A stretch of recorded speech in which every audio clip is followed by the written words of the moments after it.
The following is a presentation of the Belly Up Sports Media Network.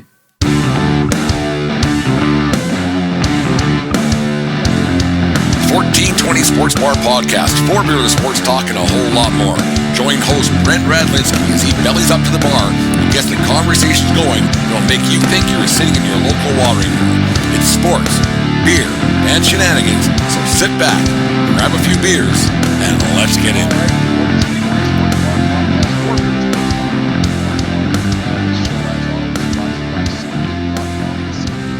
Promo code Belly Up today and save yourself $20 on your first purchase. Remember, we are part of the Belly Up Media Network. Go to bellyupsports.com for all their great articles and other podcasts. There's no credentials required, who do a show every Saturday morning that I thoroughly enjoy having a cup of coffee with those Ryan and Dustin over there. And be sure to check out the Fantasy Baseball Show with Vince and Kevin, because Fantasy Baseball is right around the corner. I can't pay attention long enough to a fantasy baseball season, to other things going on, but I just can't. I want to, in the worst way, because I obviously am a baseball dork, but I just can't seem to keep my brain dialed in for a full fantasy. Maybe I'll give it another shot this year. Call them the troops to help me out a little bit to make sure we don't fall behind on that. And thank you to everybody who listens to the show. Been a bit odd things going on. Lots of bullhorns going out there. Obviously, you guys saw those, so that kind of took my my time away from the 1420 Sports Bar Podcast. Got a little announcement to make at the end of the show. Me and Aaron from Brutally Honest Sports are hooking up with a new collaboration. We'll get into the fine details later on. But anyways, the Major League Baseball, well, not Major League Baseball, Baseball Writers of America got their Hall of Fame picks once again for this year. Always with controversy, no matter what. It's an opinion based vote. It's eye test, ear test, the whole bit. When it comes to the vote, CC Sabathia, Billy Wagner, and of course Ichiro Suzuki all got in the Hall of Fame, all deserving. There's no getting around that. I've always had a problem with guys who get in their 10th and final round. I don't know how guys get better as the further they get away from the last time they laced him up and it got in the field. But Wagner got in. He probably should have got in a few years prior to. One of the best closers of all time, obviously, but he's got his spot in Cooperstown. Then you go to CC Sabathia. Not even what he did with the New York Yankees. Obviously, 2009, he came over to the Bronx, got the big contract the first year there, ended up getting the Yankees the World Series 2009, the last time they won one. So that's been a long 15 years since they hoisted a championship there. But CC, rightfully so, getting into the Hall of Fame. You think about that run he did when he went from Cleveland to the Milwaukee Brewers, and how he single-handedly got them into the playoffs, and legendary stuff there, memorable stuff, Hall of Fame stuff. Just that thing alone would get some Hall of Fame votes. If I had the vote, and if I had to say who was getting into Cooperstown, and of course Ichiro Suzuki, what can you say about him? All-time hits leader, would be between his time served playing professionally in Japan and then playing in the major leagues. And he's a Seattle Mariner. I know he had some time elsewhere at the tail end of his career, but he's a Seattle Mariner, and I think he did announce he's going into the Hall of Fame as a Mariner, and rightfully so. Hey, let's get on to Suzuki here right now. For all those people that the fake outrage that Ichiro didn't get the 100% vote getting in the Hall of Fame. Is it a joke? Yes.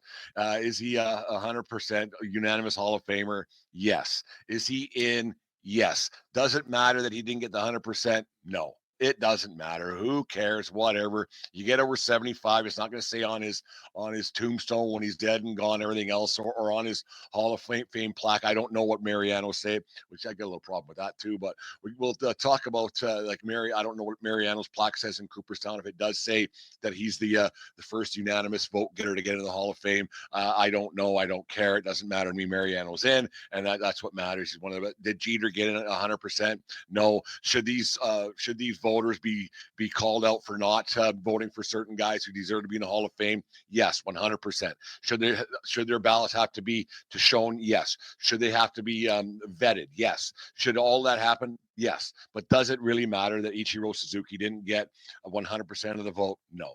And for all these people fake outrage and mad about it, shut your mouth. You have bigger things to worry about. When that's kind of the final thoughts here on today's show, but you have bigger things to worry about than if Ichiro Suzuki got 100% of the Hall of Fame votes. As long as he's over 75, he gets to go there in July, sweat his bag off, tell a speech, say a few jokes, go to the meal, go to the interview that they had yesterday with the other Hall of Famers in Cooperstown. That's all that matters. He's getting in. He's well-deserved. That's it. Done deal. Don't be the fake outrage he didn't get in.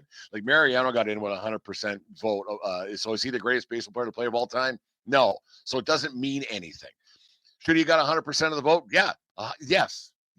But he's not the greatest baseball player to play of all time. So maybe it shouldn't warrant 100%. He's the greatest like Mariano's the greatest at his position. Yes. But is he the greatest of all time? No. So this 100% threshold, blah, blah, blah, you're in or you're out. Pretty simple. Really simple. And actually, I'll get to this point now too. I wasn't going to, I got a little bit, I always have a little bit of a script written, but if anybody on this planet, anybody, and I don't care if you're a baseball historian. I don't care if you're new to the game. I don't care if you watch 5, 10, 20, 50 games a year. If you've been watching since you were 10 years old, and if you're 80 years old watching now, if anybody thinks that Alex Rodriguez isn't better than Billy Wagner, if anybody thinks that Andruw Jones isn't better than Billy Wagner, if anybody thinks that Curt Schilling isn't better than Billy Wagner, all those guys are historic players. Billy Wagner's a Hall of Famer. But all those guys are better athletes, they're better baseball players, and they're all out for different reasons. So I'm not even saying I'm not even saying the steroid guys. I'm not even saying the guys who are almost. I'm not even saying guys for the morality clause. So I got one of each kind that should be in the Hall of Fame and aren't. And that's the problem that you have with the Hall of Fame. That's a major issue that I have with the Hall of Fame. You think about this. Let's start with morality. Okay, the morality clause is very morals aren't broad, not a broad-based subject. But morality, how each of these different guys can pick which ones they want to pick and choose, is beyond me. Did they cheat? Did A-Rod PEDs? Yep, 100%. He admitted he feels bad for it. Yeah, boo-hoo, whatever. But Alex Rodriguez is a game changer. Alex Rodriguez is one of the best to ever lace him up. Alex Rodriguez, his own ego got the best of him. Should that keep him out of the Hall of Fame? No. That guy made history. That's what baseball is. It's history. That guy did things that we'll never see again on a baseball field. Did he go down the path because of his small ego? Yes.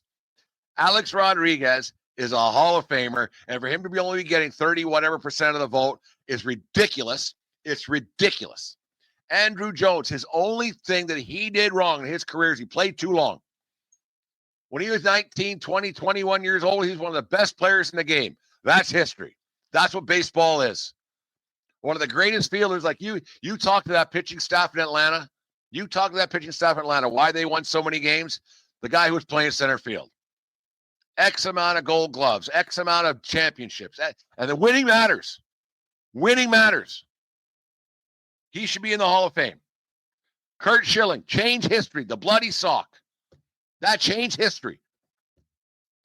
Baseball's about history. Curt Schilling's a Hall of Famer. Did he say some disparaging remarks? Did he do stupid things when it was all said and done? Yep. But what's it matter? What's it matter? Part of history. This morality clause, if you're going to be showing your high horse about morality clause, well, this guy getting in, this guy not getting in, this guy not getting in, why can't you guys let your votes out? Tell us who you voted for. Tell us the idiot that didn't vote 100% for A-Rod or for Ichiro. Who's the idiot who didn't vote for 100% for Derek Jeter? Hall of Famers. Like, and do not tell me why you're saving. You knew this guy was going to get in, so because you wanted to vote for this guy to get that guy more votes so he might get in. You don't care about that guy who got 19% of the vote, who's not even on next year's vote. You want, and if you want a pat in the back, I was the guy who didn't vote for A-Rod or for Ichiro or for Jeter, then come out and say who you were. Then come out and say who you were. Ha ha. Come out and say what happened, why you didn't vote for this guy, because I'd love to hear it. I'd love to hear it. Everybody's entitled to their opinion. Everybody's entitled to talk. Everybody's got a podcast or something they can go on or host. I want to hear what made you think that Ichiro Suzuki isn't a Hall of Famer. And don't give me this, you're going to vote for him next year. You wouldn't get a chance to vote next year. You knew you were getting in. There has been times where these writers, they get in their high horse so they don't vote for a guy the first year because of something that this athlete might have done or might have said. Roberto Alomar. Roberto Alomar spit in a man's face. Spit in a man's face. John Hirschbeck. 1996 or 97, I think it was. It could have been earlier. I can't remember what year it was. It's a long time ago. They put him in the next year anyways. So what the heck's the difference? You give a guy a slap in the wrist, say, oh, you shouldn't have done that. Then you put him in. Make up your freaking mind with morality clause. It makes 0 sense. 0 sense. Why these guys aren't in the Hall of Fame. Alex Rodriguez is part of the history of the game of baseball. Record-breaking. Record-breaking. Canseco. Record-breaking. 40-40, I remember when that came through in the... Holy cow. Was the rest of his career Hall of Fame worthy? Probably not. It's unbelievable that these guys get on this high horse, and then they say, you know what? I don't like that very much. You know what? This is where I draw the line. Carlos Beltran, one of the best. Like you look at his numbers, and baseball's about numbers. He's not in. He's part of that sign stealing fiasco with the Astros. And my man Beltran threw me a baseball. You ain't not me. I caught it. Threw a baseball up in the stands. I caught it. I got some other stuff down here in Yankee Tavern North from Beltran. Great player, Hall of Fame player. He devised a scheme up when he went to Houston for them to win a World Series. He's in, and he's not in the Hall of Fame. That's the only reason he's not in the Hall of Fame. What's going to happen when it's Altuve's turn to come around? What are you going to do? Not put him in? What are you going to do? It makes 0 sense that these guys can pick and choose who they want to go in. It makes 0 sense. That, yeah, that's kind of bad, but that one's really bad. This guy cheated the game, and then this guy, well, you know, he kind of didn't. This guy is not a good guy, so I'm not putting him in. How about we do this? Here's a novel idea. Let's start taking the guys out who we've proven aren't good guys. Ty Cobb, take him out. Known racist. Take him out. If you're gonna exclude guys, if you're gonna leave guys out, if you're going to leave people out of the Hall of Fame because of something that they said, something they did, something they injected, let's start taking guys out. Let's go back through everybody's dirty little secret. You put in a man for spitting in a man's face. Probably the worst thing you could do to another human being. And it wasn't just spray. That was actual spit. Alomar, right? One of the greatest baseball players to ever play the game. And he changed the way second base was played. And there ain't no getting around that. There ain't no getting around that. The stuff he did when he came over from San Diego to play for the Jays, the stuff he was doing on the field, we've never seen it. We've seen second base played that way before. And he revolutionized the way that position's played. Factor in the power, factor in the swagger, factor in everything. Spit in a man's face, to me, not a very nice guy. Had to wait a year, got in the next year. Oh, you showed him. Yeah, you really showed Robbie Alomar. Then, 20 years later, 15 years later, whatever it's been, turns out Alomar's not such a good guy. Off the Ring of Honor in Toronto. Basically shunned from everything. He used to be the face of the Jays in his post-career. Kids camps, this, that, and the third. Everything else. Gone for something he did off the field after his career was done. So why not take him out now? Why not take him out? He's a bad guy then. You put him in. Now you take him out again. Why not? What the hell's the difference? What's the difference? He's a bad person. Take him out at any point. No? Doesn't that make sense? Pretty simple. He was the Jays' golden child. The T12 tournament was named after him. The on and on it goes with Alomar. Turns out he's not a nice guy. Sexual abuse allegation. They probably can't even be allegations because he's gone. He is gone. That whole thing went away so they didn't have to face the embarrassment. And baseball should do that too. If you're going to get on this moral high horse and keep out guys for something they said post-career, something that they did post-career after they've been in the Hall of Fame, something they did during their career, if you're going to keep those guys out, take them all out. Go through right from the top to the bottom. Start right, go alphabetical order. What did this guy do? What did this guy do? And do a deep dive. If you're going to keep Alex Rodriguez out for taking steroids when everyone was doing it, but let in some other guys in the Mitchell report, David Ortiz, because he's a nice guy, part of baseball history, should be in. I'm not saying he shouldn't be. But if you're going to keep certain guys in and certain guys out, what are you going to do, baseball? What are you going to do when it's Altuve's turn when he retires? He's a Hall of Famer. He's a Hall of Famer. Championships, the whole bit. MVP. Should have been judged, but what are you going to do? What are you going to do, baseball, when it comes to Jose Altuve's turn to come in? You going to keep him out? Probably not. So why isn't Beltran in? Or are you going to keep him out? Because Altuve was a part of that too. I still don't trust that the year after when he said, keep my shirt on. My wife doesn't like me showing my new tattoo. I don't believe that story for a second. Was there buzzers? Never been claimed. Who knows? Found a competitive edge and won themselves a World Series. One of the most successful teams in the last 10 years. Going to keep them out? Doubt it. So why do you guys pick and choose who? I want to know. I want to know. The rules have to be overhauled. They have to be changed. They get it right 66% of the time. The guys who get in, eventually they get in. They're supposed to. There's guys that should be in. There's guys that should be in. There's guys that did nothing wrong that should be in. If you tell me that these guys who aren't a part of the history of the game, if you're telling me that Barry Bonds, the greatest hitter to ever play the game, that he shouldn't be in the Hall of Fame, you're out of your freaking mind.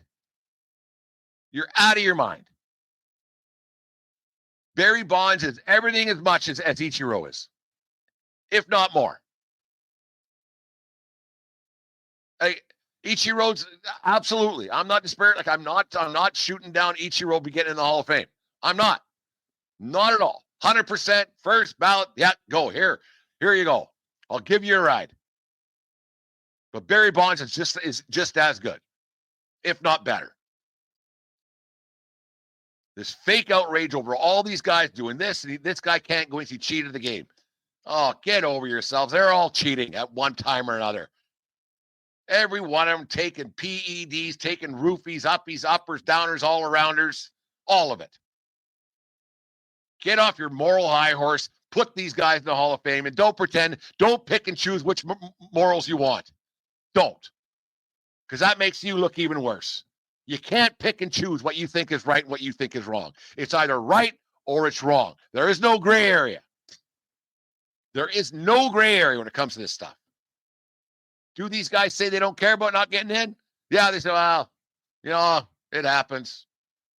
They care. Guys don't get to this level of professional sports without having a bit of a swagger. Bit extra strut in their walk. And when they get taken down a little bit, it bothers them. Egotistical, you have to be to get to that level. Self-centered, you have to be to get to that level. Confident, you have to be to get to that level. So when these guys say they don't care, they're lying. These baseball writers have to figure it out. Figure it out, because there's going to be another realm of guys coming through who weren't very nice. Get to that in half a second. They're going to get to another round of guys who may have hurt the system a little bit.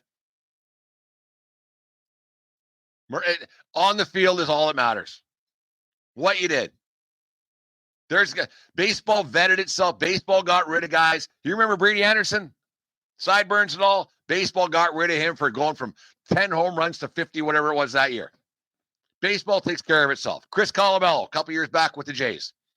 Helped the Jays get to that championship. American League Championship Series, not a World Series championship. Baseball took care of those guys. Time to go. They're taking care of it. It's not somebody else's job to say, yeah, you're a good guy. Because you know what, voter? I want to hear what's on your laundry list. Baseball Writer America, I want to know what you've done behind closed doors to get that vote and how you've been allowed to keep that vote. The moron that kept Ichiro out shouldn't have a vote anymore. It's ridiculous. Does it matter? No, it doesn't. Does it matter if Jeter didn't get it? No. I even read that even Nolan freaking Ryan, 7 career no-hitters, most strikeouts, on and on and on it goes. No, not at first, that people didn't vote for him. How the hell was that guy even allowed to have a vote anymore? It should be out in public. It should be let these guys know where they work, put their Twitter accounts on, and let us have them. You shouldn't abuse. You shouldn't harass. But they should be held accountable and be on TV and explain themselves. And if the guy has a very good point, I want to hear it. Let me know. I want to justify it. If you have a justified reason, then okay, good. I'm very open-minded. Kind of. I'll listen to anything. Kind of. Let me know why you don't think these guys are Hall of Famers. If you have a justifiable reason, I'll turn the page.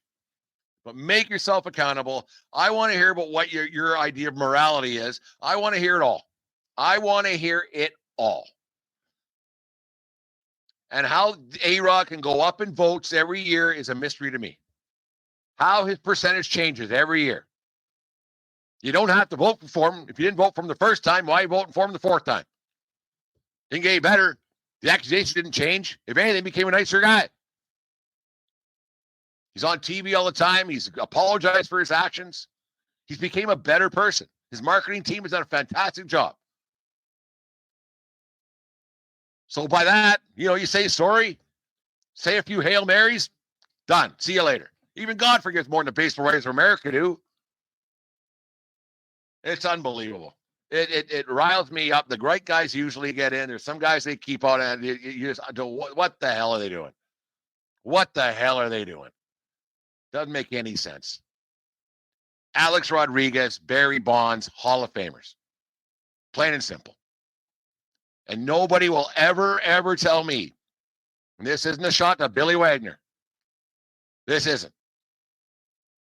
He is not better at the game of baseball than Alex Rodriguez or Barry Bonds. Plain and simple. Done deal. Done deal. Anyways.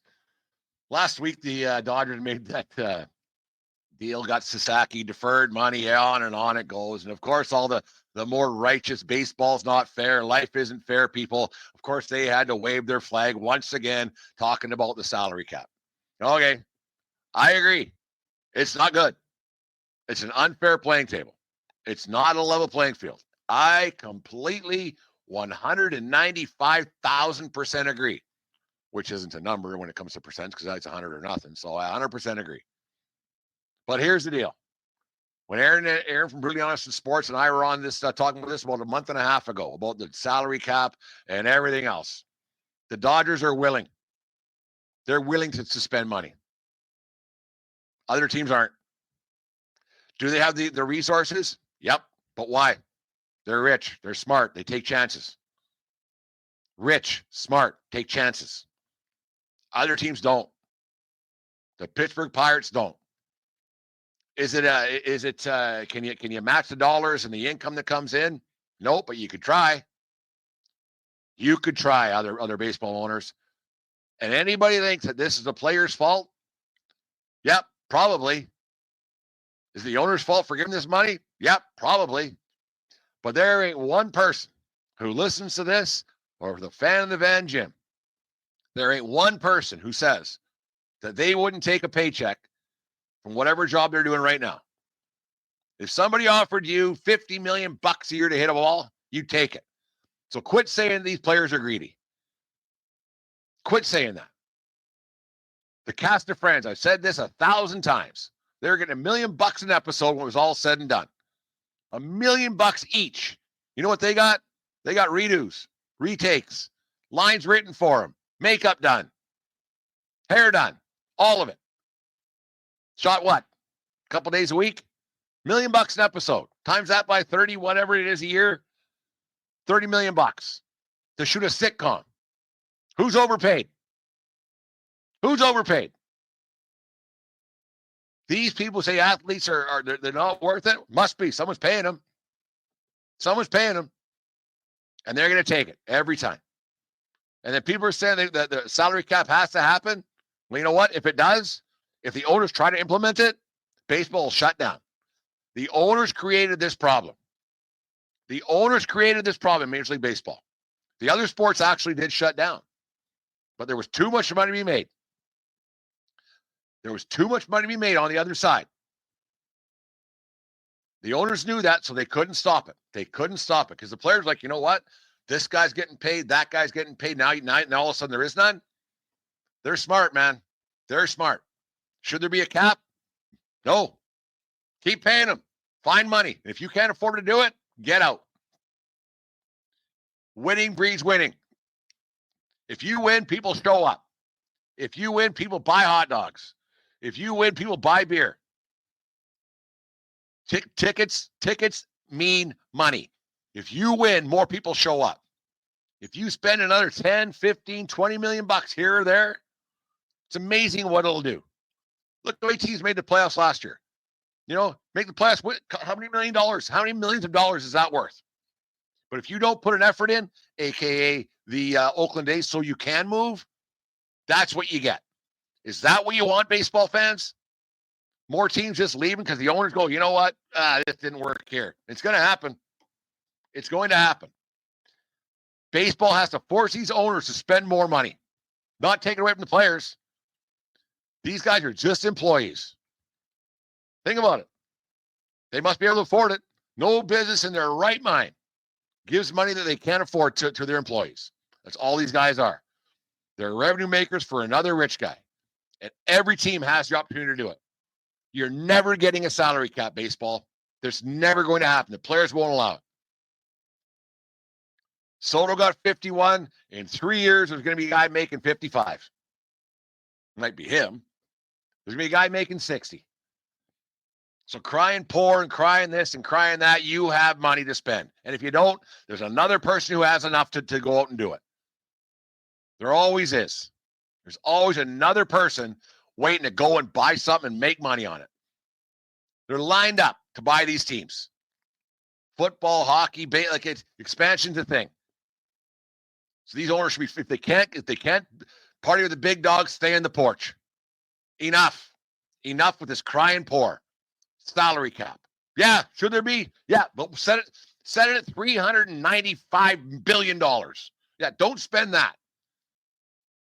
Be more concerned about a floor where these owners can make a ton of money by not paying anybody, and then they can actually get away with cutting guys who are close to getting a bonus.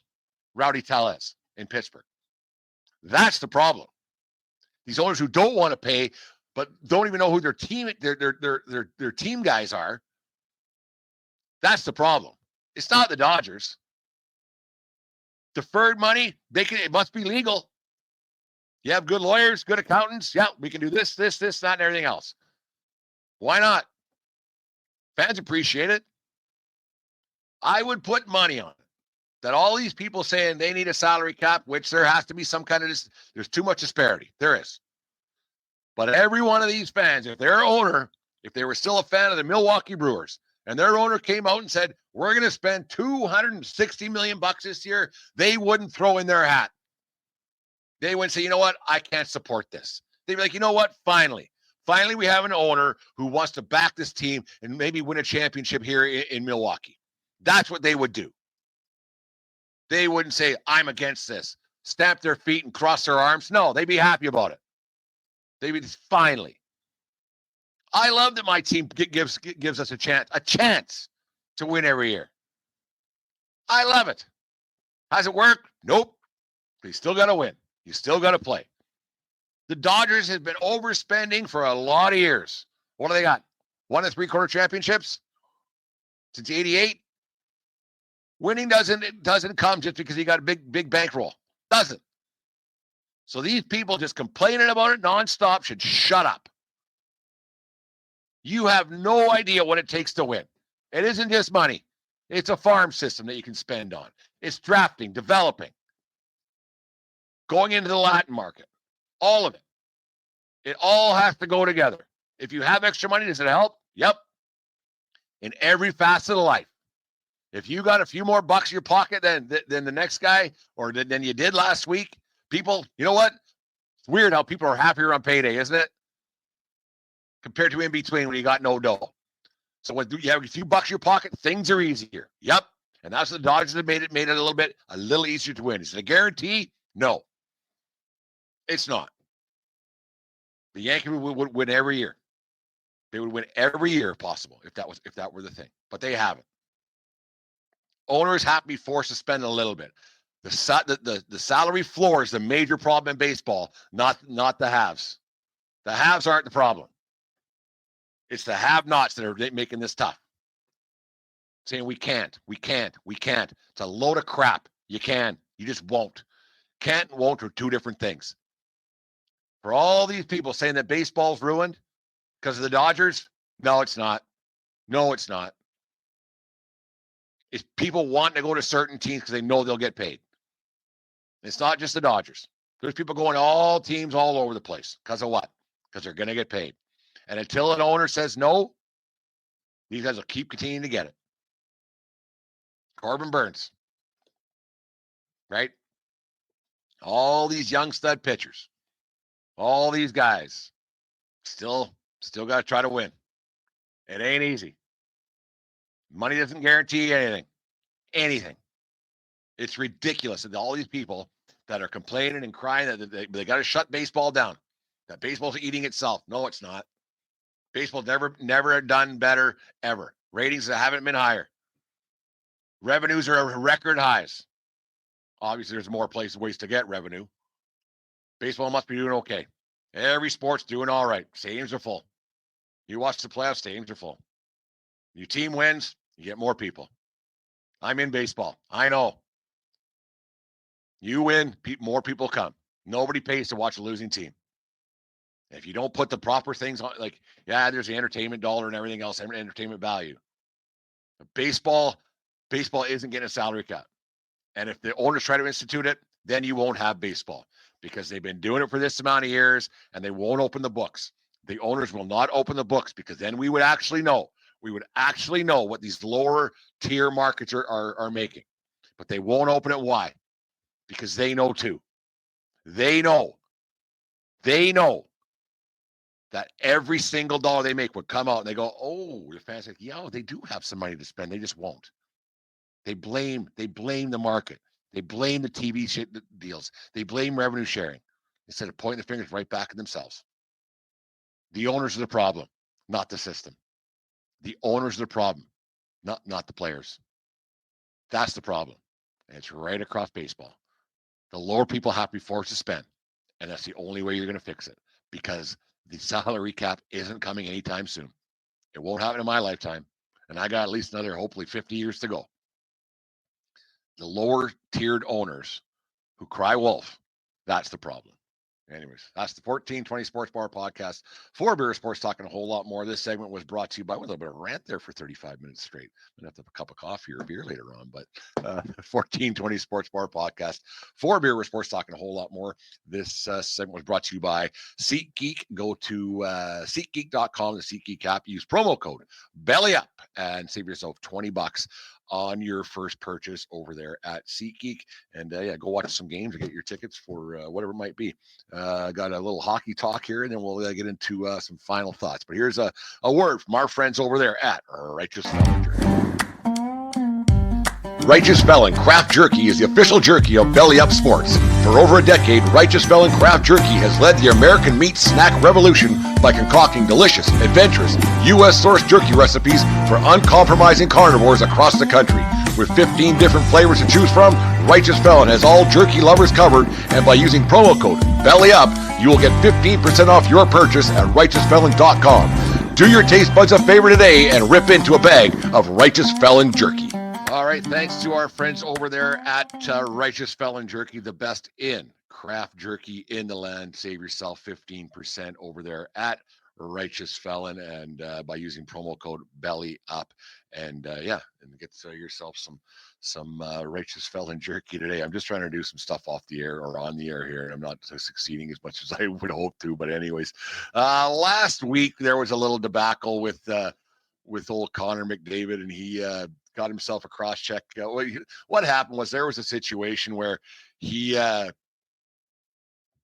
got himself in a little bit of a skirmish at the end of the games, the Canucks game last Saturday night at this time of this recording with Connor Garland. If you haven't seen it, it was there was a couple of guys competing. The Canucks are fighting for their playoff lives. The Canucks are a team in turmoil with the JT Miller, Elias Pettersson debacle. It doesn't seem to be going away anytime soon. There is talks that Miller is going to be on the way out, but at the end of the game, McDavid was out on the ice as he should be. He's the best, the greatest player in the game, or the best player in the game today.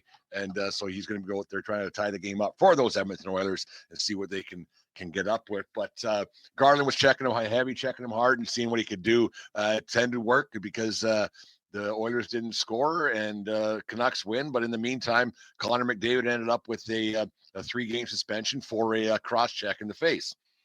It seems to me to be pretty cut and dry. You cross-check someone in the chicklets, 3 games, done. Well, apparently not across the National Hockey League, not in Oilers land, because they felt the need. And should there have been a penalty called against Garland? Yes. Should the whistle have went? Yes. I completely agree.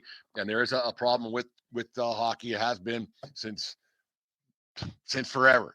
The referees have different sets of rules. They've always had different sets of rules depending what time of year it is, what time of the game it is, what period it is, the situation that's going on. There's always been a disparity with what gets called. And that's been a problem forever. But it hasn't changed forever, so you just deal with it.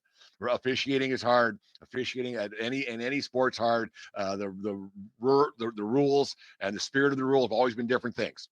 But should there have been a penalty called against Connor Garland? Yep, 100%. And I wouldn't be talking about this right now, but there wasn't.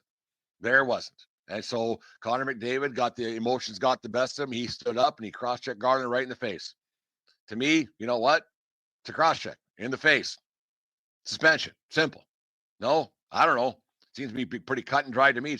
That's been a suspension forever. Well, the 80s and 90s were a little bit different when you just punch a guy, and that's the thing. Like, should McDavid have to protect himself? Probably not. You don't want Connor McDavid out on the ice punching guys in the face, breaking his hand. Then what? All of a sudden, that 3-game suspension doesn't look so bad, right? Should there be a guy coming off the bench, Evander Kane or whoever, Ryan Reeves out in Toronto, coming up to punch Connor Garland? Yep. But that game has changed now. So now these guys can get away with it. These guys can get away with these little rats who maybe wouldn't be in the league. I'm not saying Connor Garland's one of these guys, but there's a lot of guys who shouldn't be in the National Hockey League, but they know their role and they go out and do it so they can stay in the league and make a few bucks. They know it.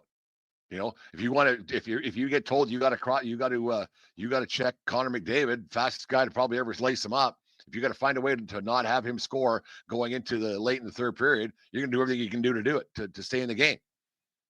Does that give Connor Garland the right to maul McDavid? No, but if that's not a penalty, it's not a penalty, and it wasn't violent. It was just a penalty. Like let's get down to brass tacks here. All that Connor Garland did was commit a penalty. It wasn't a suspendable offense. It was a penalty. That's it. Happens all game. Every game. Connor Garland decided that he's going to find a way to not let Connor McDavid score, and he found a way, and he didn't score. Done deal. So McDavid's emotion got the best of him. Cross check in the face. Garland goes down. McDavid goes in front of the judge, jury, and executioner. Gets 3 games. Well, to me, that's cut and dry. The Oilers to come out and have a statement and write something up and I'm going to write a letter. They did. You look stupid. Let's turn the tides here. Let's turn the tides. Let's just say that it was Elias Pettersson or Quinn Hughes or whoever on the Oilers. Let's go Quinn Hughes. Score was changed. Hughes about to score. McDavid checks him. Mauls him. Goes all over. Quinn Hughes stands up, cross-checks McDavid in the face. Oilers fans would be up in arms. Worse than they are about the suspension. If McDavid's on the ice, they'd be calling for 10 games because he's a superstar. Because he's a superstar, they'd say it's got to be 10 games.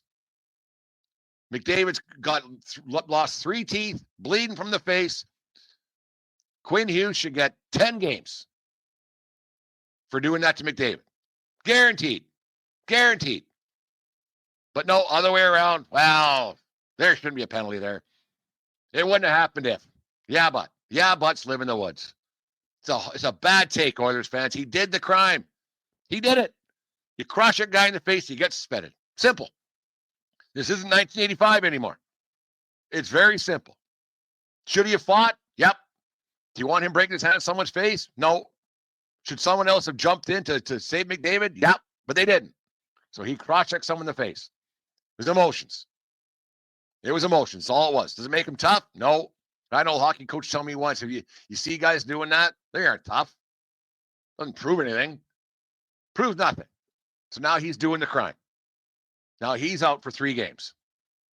They're okay their first game. They didn't win it anyways.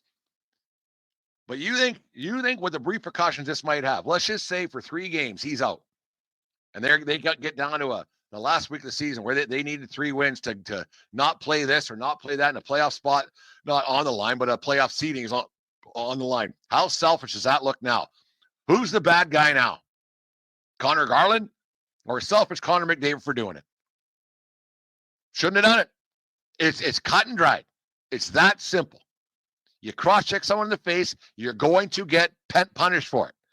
How that is so hard for the rest of the league to see is beyond me. Should the referees call something? Yes. Has referee gotten gradually worse? Yes.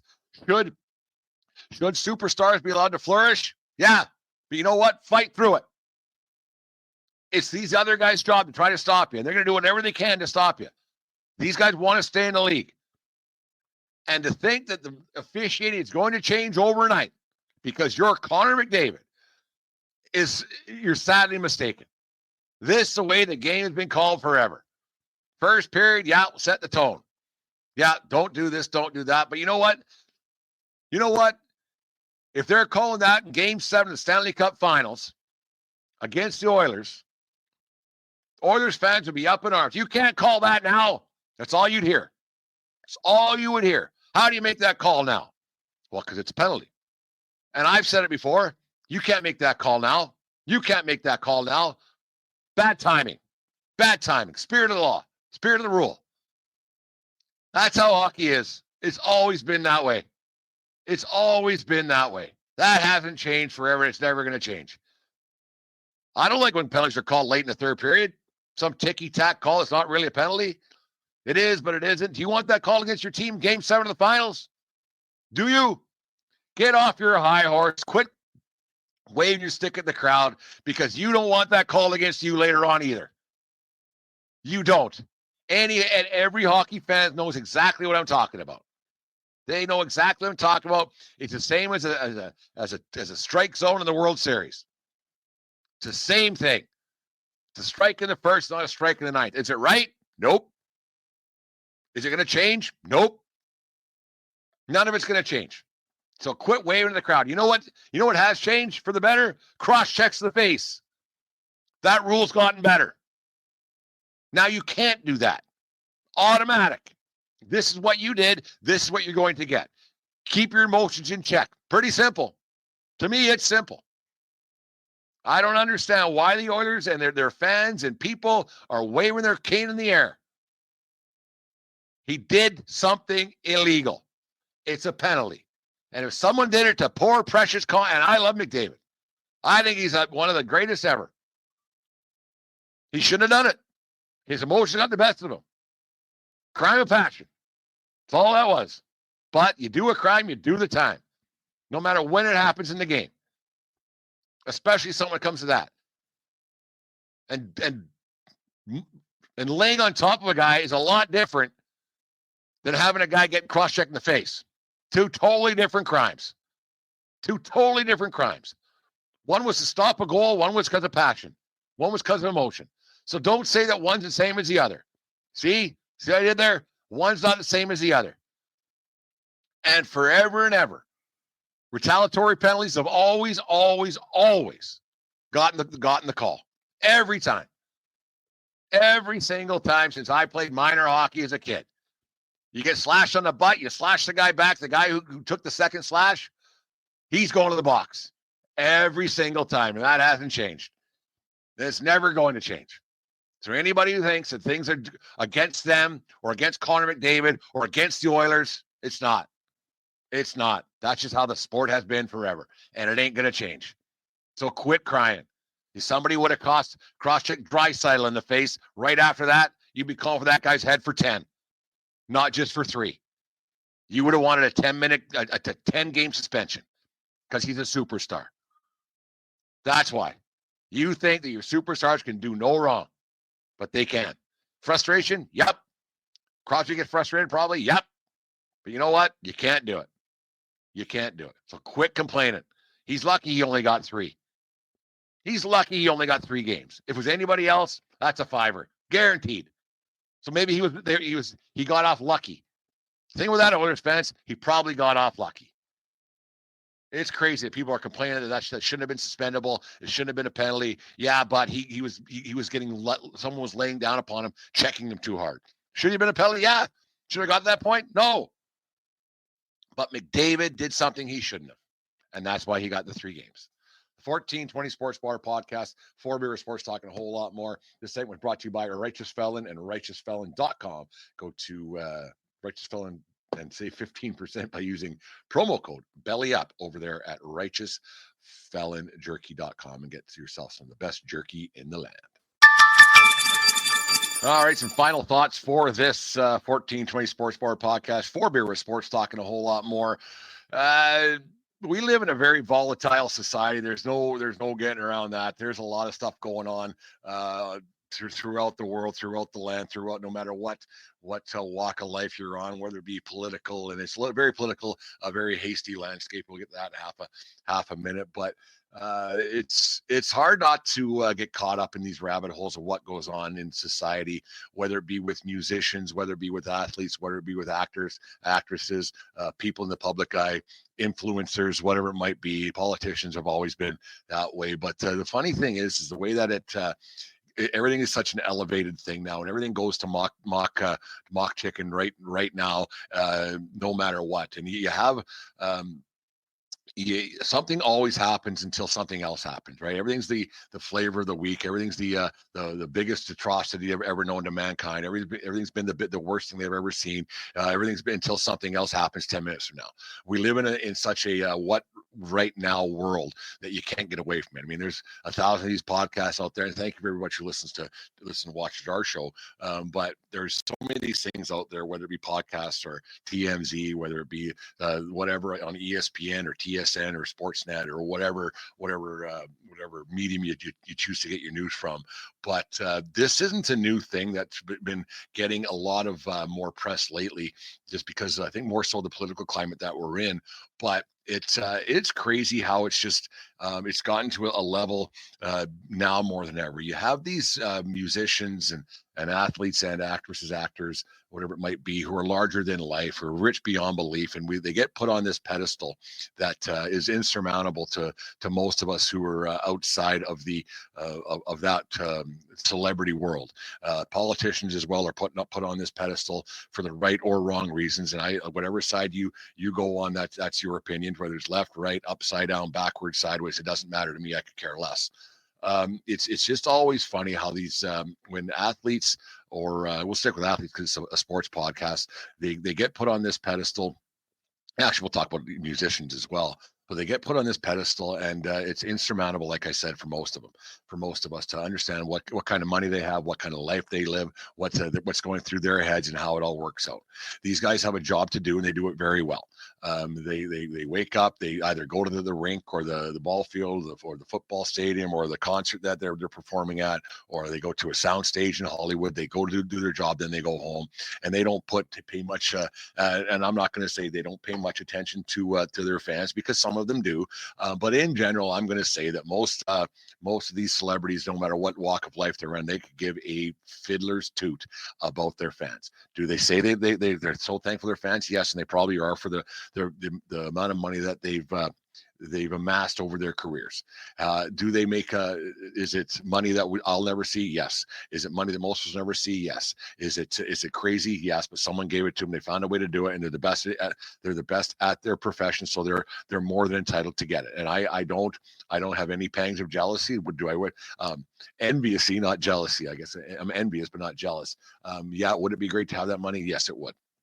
Let's not sugarcoat that.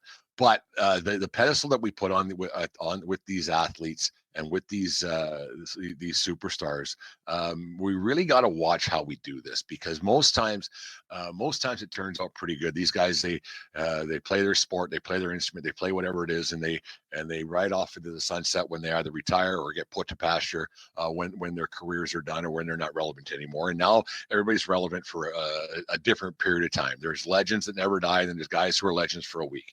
There's 10-minute guys who are their 15 minutes of fame's up pretty quick, and then they're just gone. But we really got to really watch how we, with athletes, who we put on pedestals, because it seems to me that it's coming back to bite us a lot more than it ever has in the past. You go back to 1994 and the O.J. Simpson thing. Yes, that's an extreme case, but it's still a case. There are still people who he had a bad night. That's all. And they say, yeah, he had a bad night, crime of passion, but they still cheer for him. Hall of Famer, Buffalo Bills, the Hertz commercials, the airplane movies, the USC Trojans, and on. They still put OJ on a pedestal and say, you know what, he made a mistake. Well, it's a pretty big mistake. He took people's lives. Whether you say he did or didn't do it, court of law. Well, I joke on this show that OJ Simpson, if he would have done it, he would have been in jail. But you know what? Let's not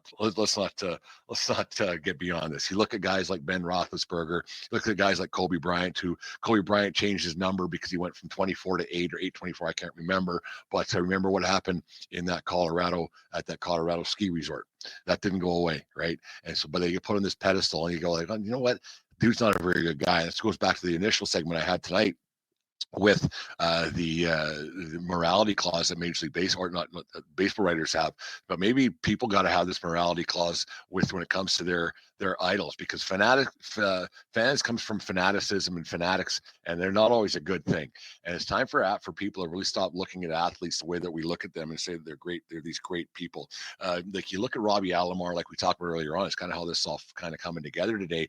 But one of the best to ever play the game, one of the greatest Blue Jays to ever play the game. He's been put into anonymity because of what he did off the field, right? And maybe that's the way it should be, but there's still people who idolize this guy. Maybe it's time that we, just watch the sport, go to the concert, go to a movie, and then just remember you got to go back to your real life. Can you cheer for a team? Yep.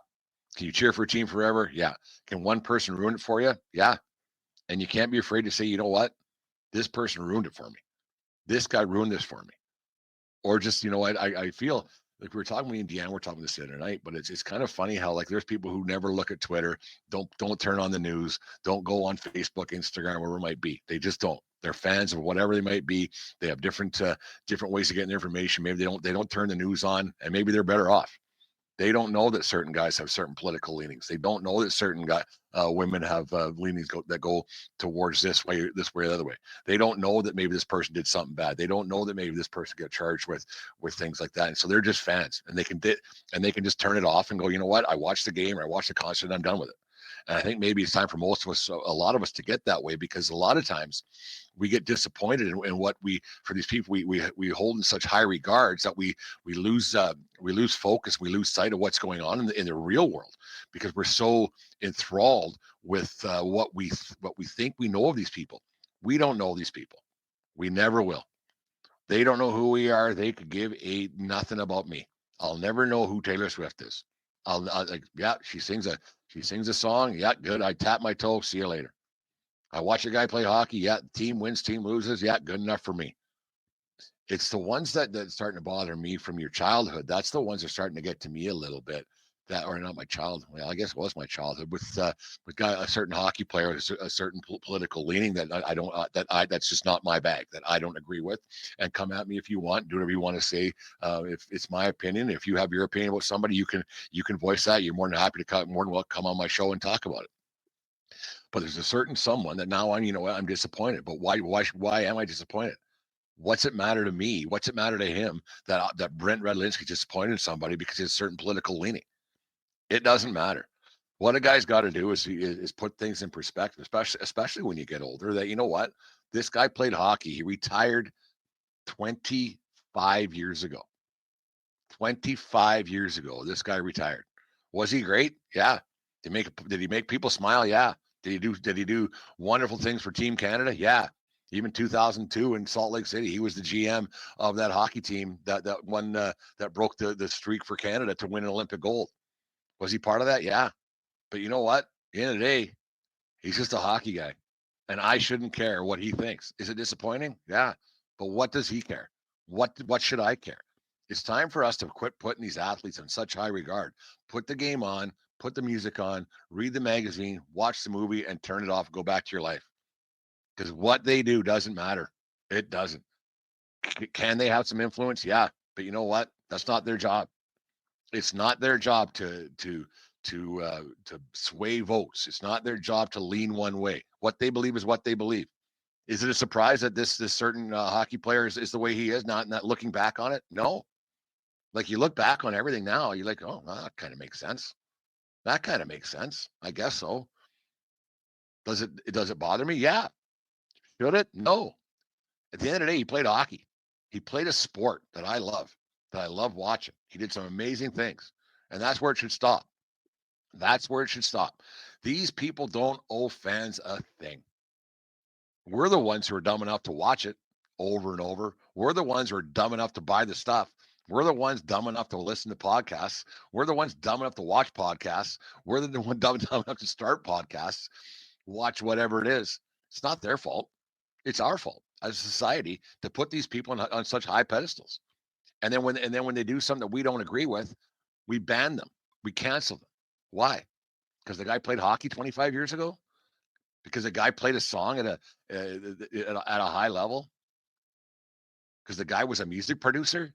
He did a bunch of crappy things? Should this guy ever been on a pedestal?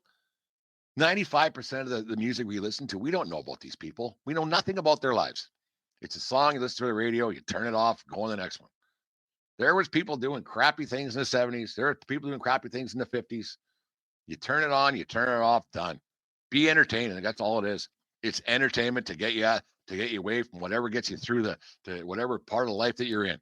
That's all sports entertainment should be. Then we got to really stop watching what we put on these guys on pedestals. What we should start doing is putting people on pedestals that deserve it. People around the community who help out, big brothers, big sisters, food bank people, stuff like that, stuff that actually matters, stuff that actually can help people. Athletes don't care. Rock stars don't care. I shouldn't say don't. Most don't. Most don't.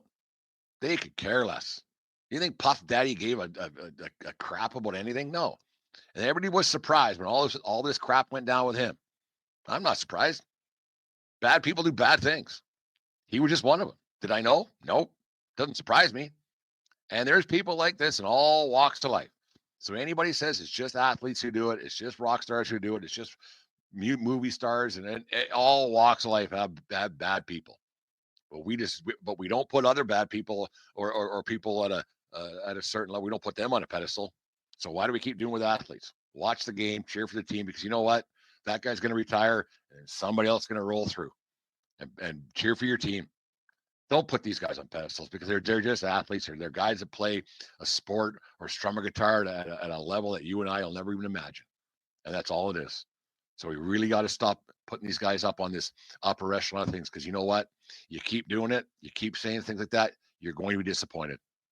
And that's on you, not on the athlete. Did they do something crappy? Yep. But they didn't do it to spite you. They didn't do it for anything. They did it because that's just who they are.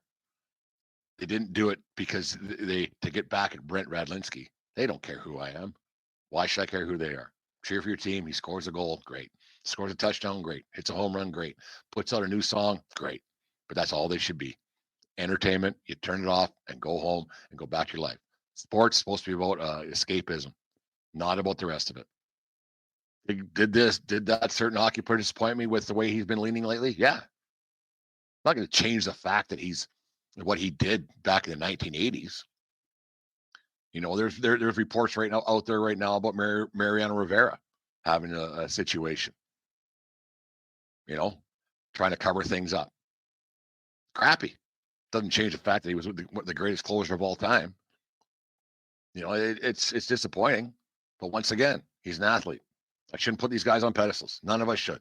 Anyways, there's the final thoughts for the 1420 Sports Bar podcast. For Beer Sports Talk and a whole lot more. Thanks everybody for listening. As I alluded to earlier, me and Aaron decided we bounced back and forth. Then this morning he had me up at 6 o'clock Mountain Standard Time to get ready for a show, and he didn't sleep well. So we've done that a few times back and forth. So we decided to do something every Tuesday morning, 7:30. I haven't decided if it's gonna be live or not, but every morning at 7:30 Mountain Standard Time, so 9:30 East. Aaron, his work schedule, my work schedule are going to work out. So we're going to record the different podcasts together, come up with a name and everything the next couple of days. We're going to do something every Tuesday morning, be up on podcasts later on, obviously, and then up on YouTube. We'll figure all that stuff, but it's going to be good to get have a regular host once again and start talking, because Aaron's always, and it's two different generations of sports fans too. So it should be a lot of fun to hook up with Aaron on a regular basis. We'll look for other people as well to join us on the show, guests, everything else.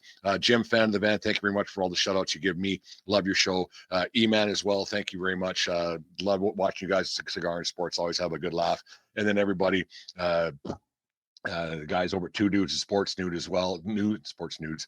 What are you guys doing in your own time? Jalen and Garrett and everybody else who listens to the 1420 Sports Bar podcast. Make sure you guys watch the Bullhorn. That's going very, very, very good as well. Catch that for all your Lethbridge Bull stuff. And who doesn't like to hear my silky smooth tones either? But anyways, that's the 1420 Sports Bar podcast.